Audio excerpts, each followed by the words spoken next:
예! 수험생 여러분 반갑습니다. 반갑습니다. 한국사 능력 검정시험 중급 이번 강의는 38번째 시간입니다. 우리가 지난 시간에 이어서 현대를 공부를 하고 있죠. 대한민국의 정부 수립 과정, 그리고 6.25 전쟁, 그리고 이승만 정부에서 장면 정부로 이어지는 아주 중요하고 또 의미가 있는 부분을 공부를 해보도록 하겠습니다. 자, 그럼 여러분 우리 한번 시작을 해볼까요? 네, 가겠습니다. 네, 자, 제목이 조금 기네요. 우선 우리 지난 시간에 공부를 한 건데 대한민국의 정부 수립 과정에 대해서 다시 한번 슬라이드를 통해서 복습을 한번 해보도록 하겠고요. 그 다음에 정부 수립되자마자 바로 2년 후에 6.25 전쟁이 일어났죠. 그래서 6.25 전쟁에 대해서 공부를 하겠습니다. 이 6.25 전쟁은 뭐니 해도 출제의 포인트는 순서에 집중이 되어 있다라는 거예요. 네, 그래서 6.25 전쟁을 지도와 함께 공부를 해 주실 거고, 대한민국 정부가 수립이 되었는데 그 첫 번째 그 대한민국 정부는 대통령인 이승만, 이름을 따서 이승만 정부라고 하죠. 그리고 최초의 공화국이기 때문에 제1공화국이 되겠습니다. 그리고 이승만 정부 4.19 혁명으로 무너지고 장면 정부가 탄생을 해서 장면 정부가 바로 제2공화국이 되겠죠. 네, 그래서 우리 이번 과정에서는 대한민국 정부 수립, 여기에서 한 문제가 나올 가능성이 있고요. 그리고 6.25 전쟁 가능성이 아주 큽니다. 네, 그냥 무조건 나온다라고 생각을 해주시고, 이승만 정부 그리고 장면 정부, 4.19 혁명을 포함한 이 부분에서 또 한 문제가 나올 가능성이 매우 높습니다. 그러므로 우리 이번 강의 제38강에서는 한 3문제 정도가, 또 4문제가 나와도 이상하지 않은 아주 많은 그 출제의 비중을 가지는 그러한 강의라고 볼 수가 있겠어요. 자, 그럼 여러분 한번 시작을 해보도록 하겠습니다. 대한민국 정부 수립. 자, 여기서부터요. 이 부분은 이미 우리 미소군정기 하면서 공부를 했는데요. 다시 한번 슬라이드를 통해서 보도록 하시겠습니다. 최초의 민주적인 보통선거는 바로 50총선거였죠. 1948년 5월 10일. 여러분, 대선은 대통령 선거죠. 그리고 총선은 누구를 뽑는 겁니까? 국회의원을 뽑는 거죠. 국회의원을 뽑는 선거를 48년 5월 10일에 했다라는 거예요. 그래서 최초의 국회가 탄생이 되었습니다. 그런데 이 국회는 가장 주요한 목적이 나라를 세우기 위한 헌법을 만드는 것이 가장 큰 목적이었다라는 겁니다. 그래서 이 국회의원들로 최초로 만들어진 이 국회는 헌법을 제정하기 위한 국회라고 하는 의미에서 제헌국회라고 한다라는 것이죠. 이 제헌국회가 구성이 되어가지고 당연히 뭐 있겠습니까? 헌법을 만들기 시작을 했겠죠. 그래서 헌법이 언제 제정이 되냐면 48년 7월 17일에 공표가 됩니다. 자, 그래서 최초의 우리 대한민국 헌법이 바로 이때 만들어지게 되겠고요. 이 대한민국 헌법은 대통령제로 할 것인가 아니면 내각제로 할 것인가를 가지고서 굉장히 많이 갈등을 빚었습니다. 결국 어느 쪽으로 결정이 되냐면 대통령제로 결정이 된다라는 거예요. 여러분, 우리나라 지금 대통령제죠. 그리고 미국도 대통령제입니다. 그리고 내각제, 이 수상제를 사용하고 있는 나라는 영국과 일본과 같은 그런 나라가 있겠죠. 그래서 영국, 일본 스타일의 내각제로 할 것인가 아니면 현재 우리나라와 또 미국과 같은 그러한 대통령이 중심이 되는 대통령제를 할 것인가를 가지고서 고민을 하다가 결국 무엇으로 결정이 됐다? 대통령제로 결정이 됐다라는 겁니다. 자, 그래서 이 대통령을 뽑게 되었는데 어디에서 뽑게 되었느냐? 바로 국회에서 뽑았다라는 거예요. 여러분, 대통령을 뽑는 방법은 전 국민이 일정 연령 이상의 국민이 다 같이 선거에 참여를 해서 국민이 직접 뽑는 방식이 있고요. 그리고 국민을 대표해서 어떤 단체가 바로 대통령을 선출하는 방법이 있죠. 그런 경우는 간접선거라고 합니다. 국민이 직접 뽑으면 직접선거라고 하고, 그리고 국민이 어떤 단체를 통해서 국민의 뜻이 간접적으로 전달이 되면 그 선거는 간접선거라고 한다라는 거죠. 줄여서 직선간선이라고 표현을 해줍니다. 그런데 여기에서는 일단 우리 한국사 헌법에서는 최초의 헌법에서는 직선이 아니라 간선으로 대통령을 선출을 했다라는 거예요. 그 장소는 어디다? 국회라는 겁니다. 그래서 국회의원들이 대통령을 뽑았다라는 겁니다. 당시 제헌국회 국회의원들은 이 대한민국 임시정부 계열, 네, 김구 선생님을 따르는 그쪽 계열은 모두 네, 참여를 하지 않았죠. 네, 남북 협상에서 바로 김구 선생님이 이 총선거에 남한만 단독 선거하는 데에는 참여하지 않기로 김일성과 약속을 한 다음에 그 다음에 돌아오셨기 때문에 김구 선생님을 따르는 임정 계열은 모두 50총선거에 참여하지 않았습니다. 그래서 이승만을 따르는 이승만 계열이 한국민주당과 이승만 계열이 모두 다 50총선거를 석권하면서 거의 대부분의 국회의원들은 이승만을 지지하고 있었다라는 거예요. 그래서 여기에서 누가 대통령으로 뽑히냐면 바로 이승만이 대통령으로 뽑히고 그 이승만이 바로 48년 8월 15일에 대한민국 정부 수립을 선포하게 된다라는 겁니다. 그래서 우리 대한민국 정부가 바로 이때 출범을 하게 되는 것이죠. 네, 이것이 바로 대한민국 정부 수립 과정이다라고 볼 수가 있겠습니다. 자, 그러면 여러분 그 다음에 대한민국 정부가 수립된 다음에 제일 먼저 뭐를 해야 됐을까요? 바로 반민족행위 처벌법을 바로 내놔서 바로 이들을 처벌을 하게 되는데요. 여러분 반민족행위라고 하는 건 뭐를 말하는 거죠? 일제강점기에 민족을 배반하는 행위 아니겠습니까? 그러니까 한마디로 이 말은 무슨 말이냐면 친일행위라는 겁니다. 일제강점기에 친일을 한 이 친일 행위를 처벌하는 법이 바로 반민족행위 처벌법이 되겠어요. 줄여서 뭐라고도 표현을 하냐면 반민법이라고도 표현을 합니다. 반민법. 네. 그래서 친일파를 처벌하기 위한 법이 제정이 되고 그리고 이 법의 근거에서 친일파를 처벌하는 친일파를 수사하고 체포하는 단체가 만들어지게 된다는 겁니다. 자, 순서대로 한번 보도록 하시죠. 자, 그래서 여러분 제일 먼저 반민법. 이 반민법이 일단 제정이 되고 실시가 되게 되었습니다.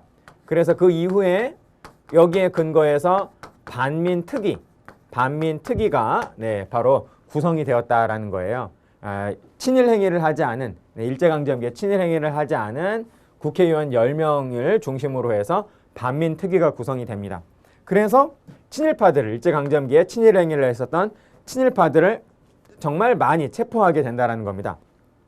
한 7,000명 정도를 수사해가지고 이 중에서 한 500명 정도를 체포하게 된다는 거죠. 그래서 친일파들을 대거 체포하게 된다는 겁니다. 자, 그런데 당시 이승만 정부는 친일파 이승만 정부를 지지하는 핵심 세력들 가운데에서는 일제강점기에 친일 행위를 했던 사람들이 있었어요.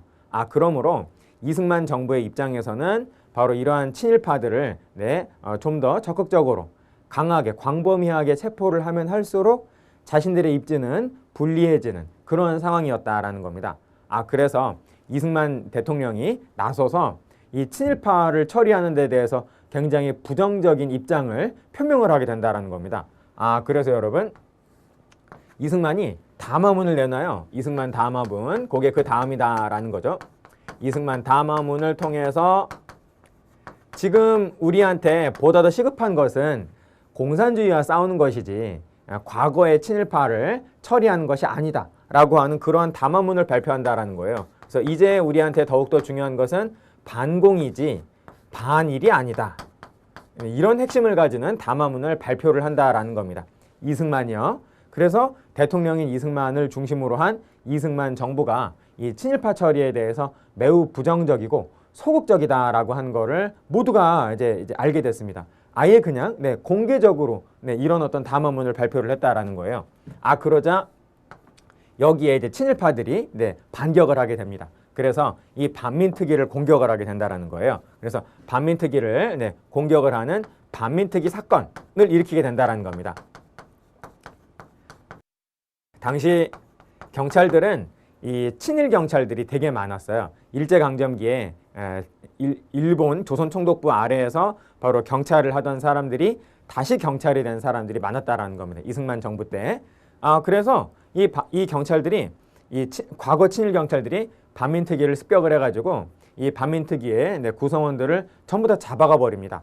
간첩 혐의를 씌워가지고 전부 다 잡아가 버린다라는 거예요. 그러면서 반민특위는 실질적으로 활동을 더 이상 못하게 되고요. 이러한 상황에서 당시 반민법은 공소시효가 2년이었어요.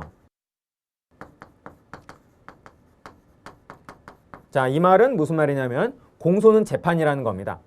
이 어떤 행위자를 그 친일파를 잡아다가 그 사람을 재판을 해가지고 처벌을 할 수 있는, 그래서 시간적 효력을 바로 공소시효라고 합니다. 그러니까 공소는 재판이라고 생각을 하시면 돼요. 네.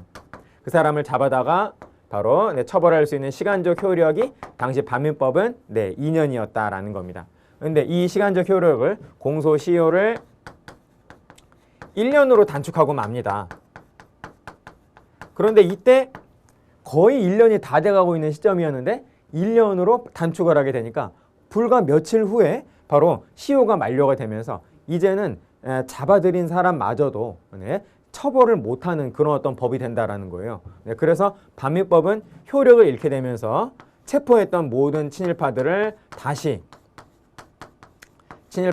모두 다시 석방을 하게 된다라는 겁니다. 네, 이것이 바로 반민족 행위 처리의 그 친일파 처리의 결과가 된다라는 것이죠. 그래서 결과적으로 이승만 정부가 이 반민족 행위 처벌법을 가지고서 친일파를 처리한 건수는 0건입니다. 제로라는 거예요. 네, 굉장히 슬픈 그런 어떤 역사라고 볼 수가 있겠습니다. 자, 이렇게 좀 정리해 주시고, 자, 그 다음 내용을 보시면 농지개혁법. 당시 지주들이 너무나 심하게 농지를 가지고 있고, 그리고 대부분의 농민들은 다 소작인이었기 때문에 이 소작인들한테 바로 농경지를 제공을 하는 그러한 법을 만드는 것이 정말로 너무나 시급했다라는 겁니다. 그래서 이 지주들한테 우리는 민주주의 국가고 자본주의 국가니까요. 무상으로 그냥 뺏으면 안 되겠죠. 유상으로 지주한테 사서 그것을 바로 소작인인 농민들한테 이렇게 유상으로 다시 분배하는 그런 어떤 제도로서 농지개혁법을 이제 실시를 하게 된다라는 거죠. 그래서 당시 방법은 유상매수, 지주한테 땅을 가지고 있는 사람한테 돈을 주고 사는 거죠. 돈을 주고 사고, 그리고 유상으로 다시 농민들한테 분배하는, 유상의 바로 이와 같은 방식으로서 바로 토지개혁을 이승만 정부는 하려고 했다라는 겁니다. 근데 이 과정에서 6.25전쟁이 이제 발생을 하고요. 6.25전쟁 끝난 다음에 다시 시작해서 1957년에 이제 간신히 마무리를 하게 되는데요. 6.25 전쟁으로 바로 지주와 그리고 농민 모두 이 농지개혁법의 그 혜택을 제대로 받지 못하게 된다라는 겁니다. 그래서 농지개혁법은 원래 그 소기의 목적을 완전히 다 달성하지는 못했다라고 볼 수가 있겠고요. 그 대신에 어떤 그 장점이 있냐면 그전까지 우리 한국 사회에서 잘 지켜지지 않았던 경자유전의 원칙이 확립이 되었다라는 것이죠. 이제 지주제는 없습니다. 지주는 없고 농사를 짓는 농경을 하는 자가 토지를 소유한다라고 하는 경자유전의 원칙이 바로 이때 확립이 되었다라고 하는 하나의 역사적 의의는 가지고 있다라는 것이죠. 좋습니다, 여러분. 자, 그 다음에 다음 내용을 보시면 이제 6.25전쟁 우리 하도록 하겠어요. 자, 여러분, 6.25전쟁은 1950년 6월 25일에 시작이 됐습니다. 그런데 이승만 정부, 대한민국 정부는 언제 수립이 됐죠? 1948년 8월 15일에 수립이 됐잖아요. 그렇기 때문에 불과 2년도 되지 않아서 불과 2년도 채우지 못한 상태에서 바로 전쟁이 나고 말았다라는 겁니다. 그렇기 때문에 더욱더 우리 국민들이 입은 피해는 더욱더 컸다라고 볼 수가 있겠죠. 아무것도 대비가 되어 있지 않은 상태에서 6.25전쟁이 발생을 했고 굉장히 많은 사상자가 났죠. 대략 한 600만 정도의 사상자가 발생을 했습니다. 이 6.25전쟁은 아까 제가 적은 대로 1950년 6월 25일에 시작이 되어서 1953년 3년 만에 53년 7월 27일에 일단 휴전협정이 조인이 되었습니다. 그래서 이 3년간의 6.25전쟁의 순서, 이 전개 과정을 이해하시는 것이 중요합니다. 그래서 전선의 변화가 어떻게 되는지 제가 지도를 통해서 여러분께 설명을 드리도록 하겠어요. 자, 지도 이쪽으로 한번 가보겠습니다. 자, 우리 한반도의 지도가 여기 이렇게 있는데요. 일단은 시작은 자, 1900 우리 48년 8월 15일 대한민국 정부 수립되고 또 그리고 북쪽은 또 북한 정권이 수립이 되잖아요. 뭐를 경계로 하냐면 바로 북위 38도선.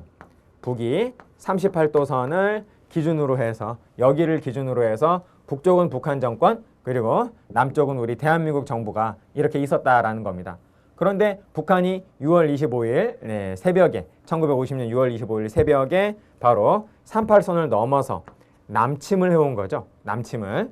38선 이남에는 바로 우리의 수도 서울이 있잖아요. 서울이 있죠. 그래서 3일 만에 서울이 이 기습 공격으로 인해서 함락이 되고 만다라는 겁니다. 그래서 우리는 초반부에는 속수무책으로 밀렸다라는 거죠. 그래서 6월 25일에 시작된 이 전쟁이 6월 27일에는 서울이 함락되고 우리는 계속 남쪽으로 내려가게 된다는 겁니다.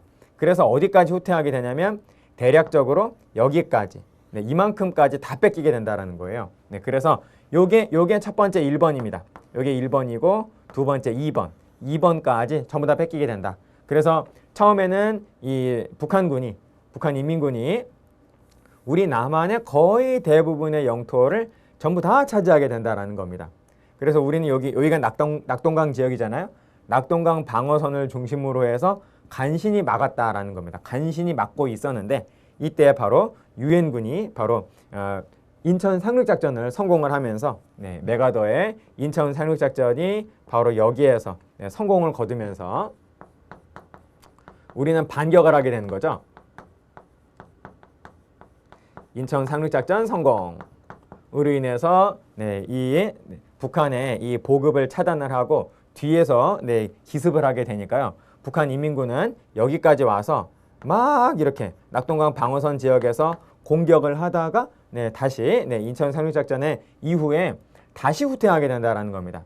쭉 뒤로 후퇴하게 된다는 거예요. 그래서 후퇴하는 인민군을 쫓아서 우리 국군과 유엔군은 이제 북상을 하게 된다는 거죠. 북진을 계속해서 우리가 어디까지 밀고 올라가게 되냐면 여기까지 대체로 압록강 지역까지 거의 한반도를 거의 다 수복할 뻔했습니다. 그래서 여기가 3번이에요. 여기까지 이렇게 우리가 밀고 올라갔다라는 겁니다. 우리 국군과 유엔군이 쫙 여기까지 올라갔는데 우리는 정말 너무 슬프게도 다시 후퇴할 수밖에 없었다라는 거죠. 그게 뭐죠, 여러분? 중국군 개입이라는 겁니다. 그래서 10월 25일, 1950년 10월 25일에 바로 중국군이 개입을 하면서 중국군이 바로 북한군을 도와서 쳐들어오게 된다라는 거예요. 그래서 우리는 이 중국군의 인해 전술에 밀려가지고 중국군이 너무 많았습니다. 그래서 아무리 쏴도 이 표가 안 날 정도로 너무 많았다라는 거죠. 그래서 중국 인민해방군이 계속 아주 그냥 아주 그 인해 전술로서 이렇게 쫙 내려오는 바람에 우리는 다시 후퇴할 수밖에 없었다라는 겁니다. 그래서 어디까지 후퇴를 하게 되냐면 대체적으로 37도선 여기가 경기도고 그리고 요 위쪽이 여기가 충청북도인데 경기도와 충청북도에 한 경계선쯤 되는 부분까지 다시 우리는 여기까지 4번까지 밀리게 된다라는 겁니다. 여기서 우리가 전열을 가다듬고 다시 반격을 해가지고 다시 서울을 되찾게 된다라는 거죠. 여러분 이해되시죠? 처음엔 1번이었는데 서울 뺏기면서 2번으로 가게 되죠. 그러다가 인천 상륙작전 성공하니까 우리가 북진을 해가지고 3번까지 간다. 그런데 그래서 서울을 우리가 회복을 한다, 수복을 한다라는 거죠. 그런데 다시 중국 인민해방군이 다시 이제 쳐들어와가지고 다시 반격을 받으면서 우린 다시 밀리면서 서울을 또 뺏깁니다. 그러니까 6.25 전쟁에서 서울은 2번 뺏겨요. 그래서 4번까지 간다라는 겁니다. 여기에서 다시 우리가 전열을 가다듬고 올라가서 서울을 다시 회복하게 된다라는 거죠. 여러분 이해되시죠? 서울 2번 뺏기고 그리고 2번 다시 되찾았습니다. 자, 그래서 그게 이렇게 돼서 지금의 휴전선과 거의 비슷한 5번까지 가게 된다라는 겁니다. 그래서 5번까지 가게 되면 그 다음부터는 이렇게 뭐 4번, 뭐 2번, 3번과 같은 그러한 급격한 전선의 변화, 올라갔다 내려갔다, 한반도를 그냥 북쪽 아래 엘리베이터처럼 이렇게 올라갔다 내려갔다 하는 그러한 급격한 변화는 이제 없습니다. 5번까지 오게 되는 게 언제까지냐면 딱 1년간이에요. 네, 그래서 1950년 6월 25일에 전쟁이 시작이 되어가지고 대체로 1951년 5월 정도가 되면은 네, 이렇게 5번에서 이 전선이 더 이상 움직이지 않고 이 상태에서 전선이 계속 머무르는, 교착이 되는, 여기서 정체되는 이러한 모습을 가지게 된다라는 겁니다.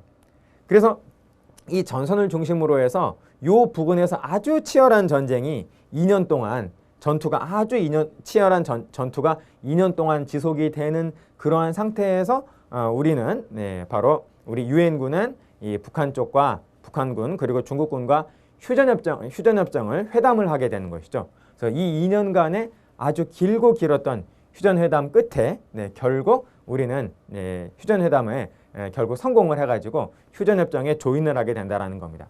근데 이 부분에서 진통이 있었어요. 네, 자, 요거는 이제 이렇게 여러분 정리해 주시고요. 자, 다시 슬라이드로 가서 우리가 네, 내용을 조금 더 보도록 하겠습니다. 네. 자, 제가 아까 말씀드린 대로 휴전회담이 2년 동안 지속이 되었는데 요거 잠깐 보셔야 되겠습니다. 네. 그래서 언제부터 시작이 되냐면 휴전회담이 1951년 7월부터 시작이 되어가지고 53년 7월까지 가게 된다라는 거죠. 그래서 휴전회담이 세상에 2년 동안이나 길게 끌었던 마라톤 회담이 되었다라는 겁니다. 아, 그것은 뭔가 네, 의견을 네, 일치할 수 없는, 일치하기가 좀 힘든 그런 어떤 부분이 있었겠죠. 네, 그래서 얘기가 이렇게 길고 길었던 겁니다. 자, 우리 쪽은 유엔군 사령부. 자, 우리 쪽 대상은 담당은 유엔군 사령부가 되는 것이고, 자, 그리고 북한 쪽은 북한인민군, 그리고 중국인민해방군, 네, 중국군. 자, 이렇게 당사자였어요. 자, 그래서 북쪽의 당사자는 이렇게 둘, 그리고 남쪽의 당사자는 유엔군 사령부 이렇게였다라는 겁니다. 그리고 우리 국군은 네, 여기 회담에 들어가지 못했습니다. 네, 우리 이승만 정부는 회담장 바깥에서, 이승만 정부는 회담장 안에 들어가지 못하고 이승만은 휴전에 반대했어요. 네, 그래서 우리가 계속 싸워가지고 결국 이 기회에 북한군을 전부 다 몰아내야 한다. 그래서 한반도를 완전히 무력으로 북진을 해가지고 통일을 해야 한다라고 하는 그러한 입장이었다라는 겁니다. 그래서 이승만 정부는 휴전회담에 반대, 휴전회담 안에 들어가지도 못하고 이 휴전회담장 바깥에서 아주 강력한 반대 운동을 전개하고 있었다라는 겁니다. 이러한 상황에서 휴전회담이 약 2년 동안 간 거예요. 근데 뭐가 제일 큰 문제였냐면 포로송환 문제였습니다. 포로송환. 우리 쪽이 당시 네, 북한군과 인민군 데리고 있었던 이들의 그 포로가 한 13만 명 정도 포로를 우리가 데리고 있었고요. 그리고 우리 쪽 국군이나 유엔군 포로도 북한한테 한 1만 명 정도가 억류가 되어 있었다라는 거죠. 이러한 상황에서 포로를 어떻게 교환을 할 것이냐를 가지고서 굉장히 길게 갔는데 대체로 북한군 이 북쪽은 그냥 가지고 있는 포로를 그냥 무조건 교환하자, 통째로 다 교환하자라는 거였다라는 겁니다. 그래서 우리 쪽이 지금 데리고 있는 북한군, 중국군 포로 13만 명과 그리고 우리가 지금 북한군한테 억류되어 있는 한 1만 명 정도의 유엔군, 국군 포로를 그냥 교환하자라는 그런 입장이었고, 그리고 유엔군 사령부는 1대1 한 사람 오면 한 사람 보내는 1대1 교환하자라고 하는 그런 입장이었다라는 겁니다. 그리고 또 뭐라고도 말할 수 있냐면 또 자유의사에 맡기자. 네, 자유송환. 포로들 한 사람 갈 곳을 그 사람의 자유의지에 의해서 갈 곳을 정하게 해주자. 그래서 우리 북한군 가운데에서 우리가 지금 데리고 있는 포로들한테 물어보는 거죠. 북한으로 돌아갈래? 아니면 여기 남아 있을래? 이렇게 물어본다라는 자유의사. 네. 그런데 이쪽은 자동송환. 물어보면은 대부분 남쪽에 남아있겠다라고 하는 사람들이 굉장히 많을 것이기 때문에 자동송환, 묻지 말고 그냥 무조건 돌려줘라 라고 하는 그런 어떤 입장이었다라는 거죠. 그래서 이것이 결국 타협점을 찾지 못해가지고 2년 동안 계속 갔는데 결국 2년 끝에 거의 이제 2년이 다 되어가는 시점에 이제 북한군, 중국군 쪽에서 정말 많이 양보를 해가지고 바로 이게 포로 송환 문제가 이제 타협이 될 것 같았습니다. 그러자 이 이승만 정부가 아직 휴전회담이 완전히 타결되지 않았는데 그러한 상태에서 반공포로를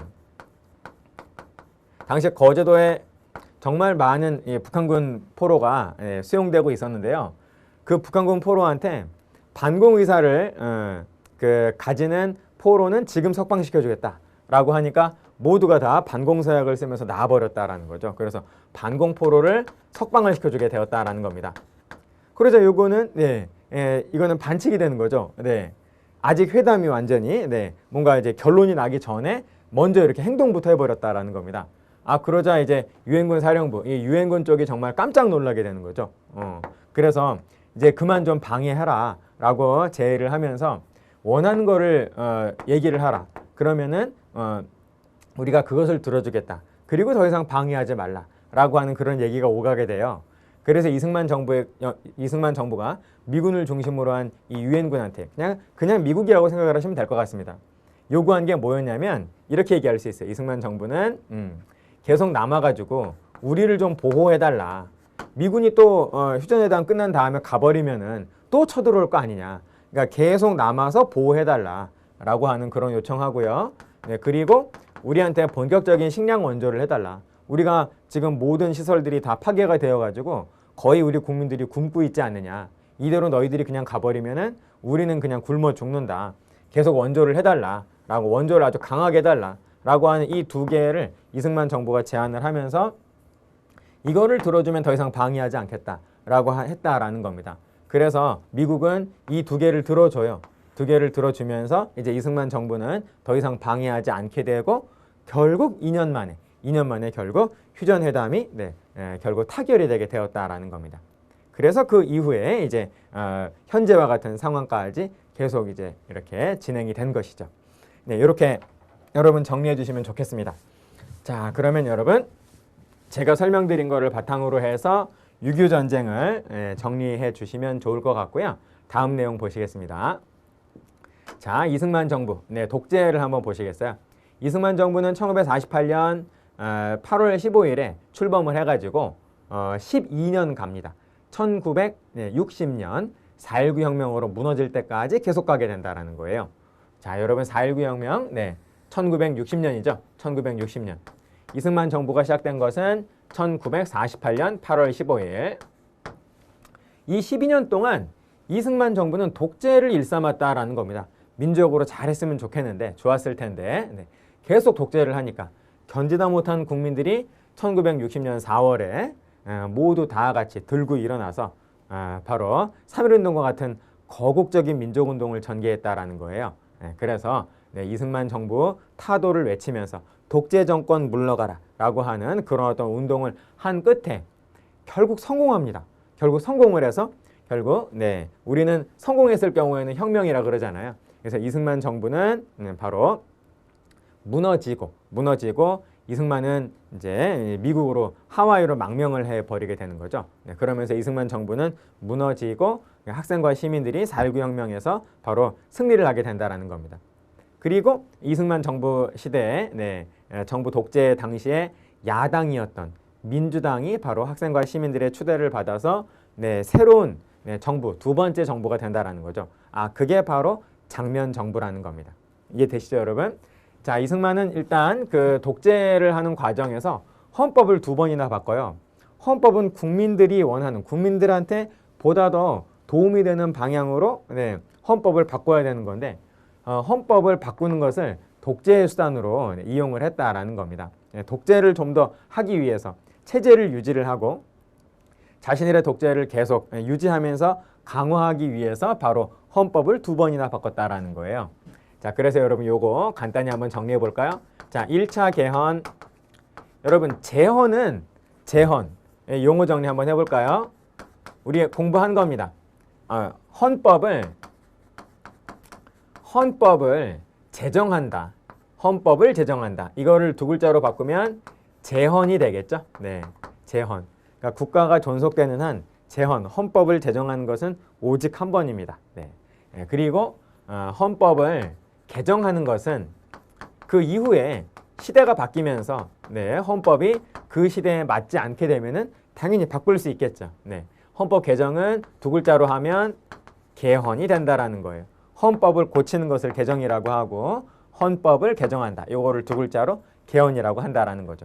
그래서 우리는 네, 바로 제헌절, 네, 1948년 7월 17일에 헌법을 제정해가지고 그거를 발표해서 그래서 헌법이 만들어졌고 그 다음부터는 다시 제헌은 있을 수 없고 그 다음부터는 헌법 개정, 개헌이 쭉 있었다라는 겁니다. 그래서 현재의 헌법은 아홉 번째 개헌인 제9차 개헌 헌법이 바로 현재의 헌법이 된다라는 거예요.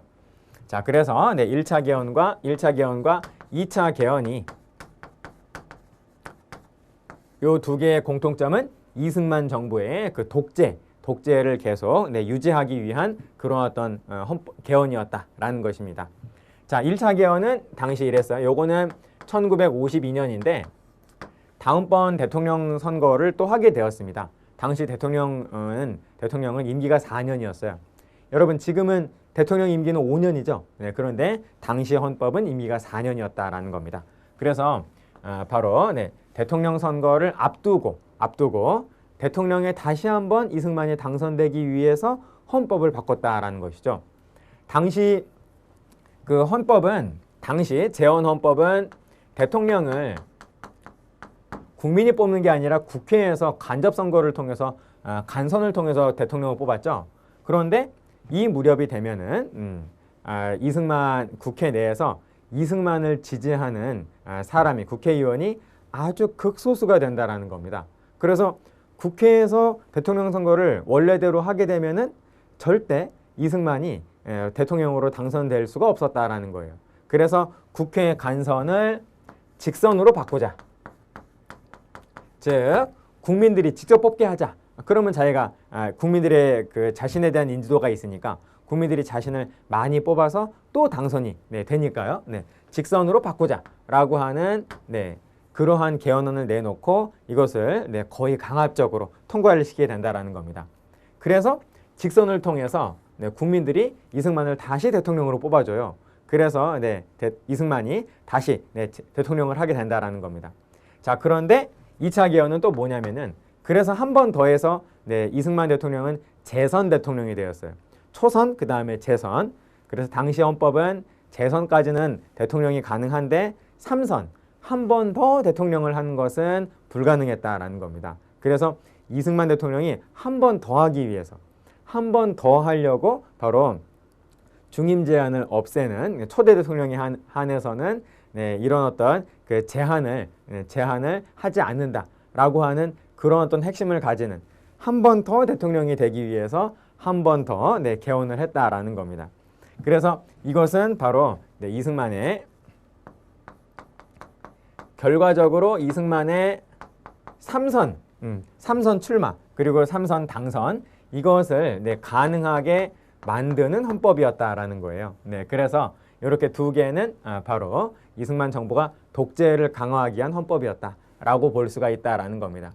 그래서 이런 어떤 독재에 국민들이 계속 참다가 견디다 못하고 1960년 바로 이때 4.19혁명을 일으켜서 이승만 정부는 무너지게 된다라는 거죠. 그리고 이제 승리한 학생과 시민들의 감시를 받으면서 이승만 정부가 무너지면서 이제 문 닫기 전에 헌법을 바꾸게 됩니다. 그게 바로 3차 개헌이 된다라는 거예요. 그게 3차 개헌. 이승만 정부가 평화적으로 국민들한테 그리고 승리한 민주당한테 당시 야당이었던 민주당한테 바로 권력을 이양하기 위해서 한 개헌이 국민들의 감시를 받으면서 한 개헌이 바로 3차 개헌이 되겠다라는 겁니다. 이 3차 개헌의 핵심은 이거예요. 이제 대통령제는 정말 신물이 난다. 대통령은 그 독재가 훨씬 쉬운 그런 그 제도죠. 그래서 이제 독재가 어려운 내각제로, 내각 책임제로 바꾸자라고 해서 대통령제를 내각제로 영국과 일본과 같은 그러한 내각제로 헌법을 바꾼 게 바로 3차 개헌 내각제 개헌이 되겠다라는 겁니다. 그리고 국회가 딱 하나 있으면은 독재가 또 쉬우니까 국회를 2개로 하자. 미국이나 영국처럼 상원과 하원 이렇게 국회를 2개로 하자라고 하는 그러한 핵심을 가지는 헌법이 바로 3차 개헌이었다라는 겁니다. 그래서 헌법을 이렇게 바꾼 상태에서 바로 국회의원 선거를 해가지고 민주당이 크게 압승을 합니다. 그래서 그 민주당의 그 대표였던 장면이 바로 장면 정부를 세워서 장면 정부가 바로 이승만 정부 이후에 바로 우리 대한민국을 운영을 하는 그런 2번째 정부가 된다라는 거예요. 그래서 장면 정부를 이승만 정부 제1공화국 다음에 탄생한 2번째 공화국이기 때문에 바로 제2공화국이라고도 표현을 합니다. 그렇게 기억을 해주시면 좋을 것 같아요. 자, 좋습니다, 여러분. 자, 그래서 여러분, 자, 이 부분을 또 보시면 이승만 정부의 경제. 우리 아까 6.25전쟁 공부했다시피 6.25전쟁 끝난 다음에 미국의 무상 원조가 아주 크게 늘어났습니다. 전쟁 끝난 다음에 6.25전쟁 끝난 다음부터 원조가 시작된 건 아니고요. 원래 이승만 정부 출범하면서 원조는 시작이 되었습니다. 그런데 그 원조가 본격화된 것이 바로 전후라는 거죠. 전후. 그래서 전후 미국의 원조의 모습을 보면은 대체적으로 어떤 거를 줬냐면요. 밀이라든지 또는 설탕, 뭐 사탕수수, 또 면화, 이러한 그 원료품들을 바로 무상으로 미국이 원조 지원을 해줬다라는 겁니다. 이건 미국의 원조 지원이 된다라는 거예요. 그래서 우리 한국 정부는 요거를 받아서 바로 한국 기업에 바로 이 원료품들을 제공을 하고 그거를 받아가지고 바로 한국 기업은 이 밀을 원료로 해서 바로 밀가루를 만들죠. 밀가루 만드는 거를 제분이라 그러죠. 그리고 사탕수수 받아가지고 설탕을 만듭니다. 그거를 제당산업이라고 하죠. 그리고 면화를 원료로 받아가지고 면 방직공업을 활성화시키게 된다라는 거예요. 자, 그런데 요 제분, 제당, 면방직, 즉 밀가루, 설탕, 그리고 바로 면화는 옷감이죠. 이런 것은 모두 그 제품의 그 색깔이 흰색이에요. 그래서 얘를 3가지 흰색을 만드는 산업이다라고 해서 이거를 뭐라고 하냐면 삼백산업이라고 했다라는 겁니다. 자, 그래서 이런 미국의 원조 덕택에 삼백산업이 발달을 하기는 하였으나 문제가 좀 컸다라는 거예요. 여러분, 삼백산업, 이 밀가루나 또 설탕 뭐 이런 것들은 생산재라기보다는 소비재라고 말할 수 있겠죠. 소비재. 한번 쓰고 그냥 소비자가 한번 쓰면 없어지는 그러한 제품이 바로 소비재가 되겠습니다. 생산재는 뭔가를 계속 생산을 낼 수 있는 그런 물건을 바로 생산재라고 한다라는 거죠. 뭐 예를 들면 기계 같은 것들, 어떤 도구 뭐 이런 것들이 생산재가 됩니다. 자, 그런데 생산재가 아니라 그냥 한번 쓰면 그냥 끝나는 그런 어떤 물품들이기 때문에 이것이 그 이후에 어떤 그 다음 부가가치의 창출이 없었다라는 거죠. 그래서 우리의 산업이 소비재로 이렇게 집중이 된다라고 하는 것이 아주 큰 문제였고, 그리고 이 한국 정부가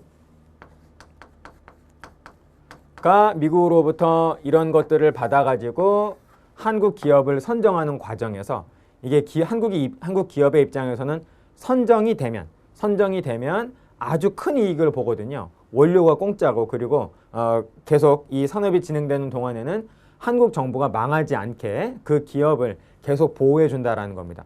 망하지도 않고, 그리고 원료가 공짜다. 그렇다면은 기업 활동 못할 사람이 누가 있겠어요. 그래서 이 한국 기업은 바로 이 한국 정부로부터 어떤 산업을 바로 선정을 받기 위해서 바로 모든 기업들은 바로 이 한국 정부에 이 선정하는 그 고위직 공무원, 그러니까 어떤 정치인에게 바로 로비를 하면서 뇌물을 제공을 하게 된다는 겁니다. 그리고 그 뇌물을 받은 정치인은 그 기업을 선정을 해주고 그리고 그 다음에 그 기업에게 계속 특혜를 준다라는 거예요. 그래서 이러한 불법적인 관계가 이때 바로 탄생을 하게 됐다라는 겁니다. 얘를 한마디로 뭐라고 하냐면 정경유착이라고 한다라는 거예요. 정치인과 경제인이 은밀하게, 이 유자는 은밀할 유자입니다. 은밀할 유자. 정치인과 경제인이 은밀하게 밀착된다라고 해서 얘를 뭐라고 하냐면 정경유착이라고 한다라는 거죠. 그래서 이 원조를 받은 덕택에 우리는 결국 굶어 죽지 않게 되었긴 합니다. 그래서 매우 큰 도움을 받긴 했습니다만은 그것을 바탕으로 탄생한 출범한 삼백산업은 소비재 산업이었고 이 과정에서 정경유착이라고 하는 안 좋은 고리가 생겼다라고 하는 것도 하나의 단점이다라고 볼 수가 있다라는 것이죠. 자, 이승만 정부의 경제는 대체로 이 정도의 정리가 필요할 것 같습니다. 자, 그러면 그 다음 내용 보실까요? 장면 정보가 되는데요. 바로 우리 대한민국은 딱 한 번 현재까지 딱 한 번 영국과 일본과 같은 그러한 정치 시스템을 가진 적이 있었습니다. 여러분 그걸 뭐라 그러죠? 장면 정부는 한국 최초의 내각 책임제가 실시가 되었다라는 겁니다. 그런데 장면 정부는 실질적으로는 8개월밖에 가지 못해요. 바로 다음 해인 1961년 5월 16일 5.16 군사정변이 일어나게 되면서 바로 장면 정부는 8개월 만에 바로 무너지게 된다라는 겁니다. 자, 아무튼 여러분 이 장면 정부 핵심은 요거니까 이것을 중심으로 정리해 주시면 좋겠습니다. 여러분 이해되셨나요? 그래서 우리는 대한민국 정부 수립 과정 복습으로 다시 한번 봤고 그리고 유교전쟁 정부 수립하자마자 바로 발생한 민족 상잔의 비극 유교전쟁에서 공부했습니다. 바로 순서가 정말로 중요하다. 그러므로 순서를 중심적으로 정리해 주시고 그 다음에 이승만 정부의 독재하는 과정에서 개헌한 거 봤고 그리고 결국 견디다 못한 국민들이 다 같이 들고 일어나서 이승만 정부를 붕괴시켰다. 그게 무슨 혁명이라고요? 4.19 혁명 공부했습니다. 그리고 4.19 혁명 이후에 이승만 정부 무너지고 탄생한 다음 정부는 장면 정부 제2공화국이고 그리고 최초의 그리고 현재까지 유일한 내각제 정부다라고 이해를 해주시면 되겠습니다. 여러분 이번 강의는 여기까지 하겠습니다. 마치겠습니다.